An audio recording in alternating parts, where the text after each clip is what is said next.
आप सबको मालूम है, पूरा देश कोरोना संक्रमण से ग्रसित है। हमारा राज्य भी अछूता नहीं है और हमारे झारखंड प्रदेश में निरंतर इस संक्रमण पर नजर सरकार रखी हुई है। पूरा प्रशासन मुस्तैद है। सभी जिलों से लेकर पूरे राज्य के हर कोने में आज हमारे संक्रमित लोगों की सेवा में दिन रात पूरा सरकारी महकमा लगा हुआ है और इस संक्रमण में सर्वप्रथम लोगों को ऑक्सीजन युक्त बेड की नितांत आवश्यकता पड़ रही थी। इसको ध्यान में रखकर हमने कुछ दिन पहले कोविड सर्किट का शुभारंभ किया। उससे बड़े पैमाने पर हमारे संक्रमित लोगों को, जिनको ऑक्सीजन बेड की आवश्यकता होती थी, जानकारी के अभाव में उनको ये पता नहीं चलता था कि बेड कहाँ पर है, ऑक्सीजन युक्त बेड कहाँ है, तो उनको उस जगह पर पहुंचाकर राहत दिया जा रहा था। हम समझते हैं अभी सबसे पहले इस संक्रमण में जो जरूरतें हैं वो आम व्यक्ति को ऑक्सीजन की सख्त आवश्यकता होती है, उसके बाद दवाइयों की आवश्यकता होती है। इस तरीके की प्राथमिकता को ध्यान में रखते हुए आज हम लोगों ने एक और पहल प्रारंभ किया है। ऑक्सीजन को लेकर जिस तरीके से आए दिन अस्पतालों में खत्म हो जाने से अफरा तफरी मचती रही हैं, आज हम लोगों ने एक संजीवनी वाहन को प्रारंभ करने का निर्णय लिया है और इस संजीवनी वाहन में अभी पहले चरण में हम रांची से शुरू कर रहे हैं। इन ट्रकों में ऑक्सीजन लदे रहेंगे और जिस हॉस्पिटल में भी ऑक्सीजन की कमी आएगी तत्काल ये ट्रक वहां रश करेंगे और उस अस्पतालों को ऑक्सीजन मुहैया कराएगी। और इसमें जीपीएस ट्रैकिंग सिस्टम भी हम लोगों ने लगाने का निर्णय लिया है ताकि किसी भी कीमत पे किसी भी अस्पताल में ऑक्सीजन की कोई कमी ना हो। अभी रांची जिला से ये हम लोगों ने प्रारंभ किया है।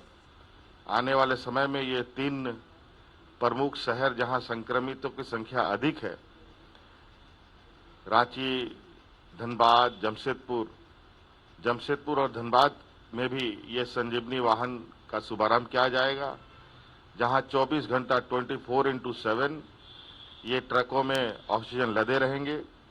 ड्राइवर इनके हमेशा उसमें डिपोटेड रहेंगे। रात के 12 बजे हो या 1 बजे हो या दिन के 2 बजे हो, कहीं पर भी किसी भी अस्पताल में ऑक्सीजन की कमी ना हो, ये सुनिश्चित करने का हम लोगों ने प्रयास किया है। और मुझे लगता है इससे बहुत जो अस्पतालों में एक चिंता का विषय बना रहता था कि कब ऑक्सीजन आएगा नहीं आएगा, क्योंकि मरीजों की तादाद की संख्या जब बढ़ जाती हैं, कभी आईसीयू और वेंटिलेटर में ज़्यादा संख्या में लोग होते हैं, तो ऑक्सीजन की खपत अचानक तेजी से बढ़ जाने की वजह से ये स्थिति बनती है। आज इनको ध्यान में रखकर आज इस संजीवनी वाहन के माध्यम से सभी अस्पतालों में ऑक्सीजन पहुंचाने का और इमरजेंसी ऑक्सीजन तुरंत उनके अस्पताल में पहुंचे, ये सरकार ने सुनिश्चित किया है। धन्यवाद।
सर होता है बतरा में अचानक खत्म हो गया। कल सर वो आया था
सर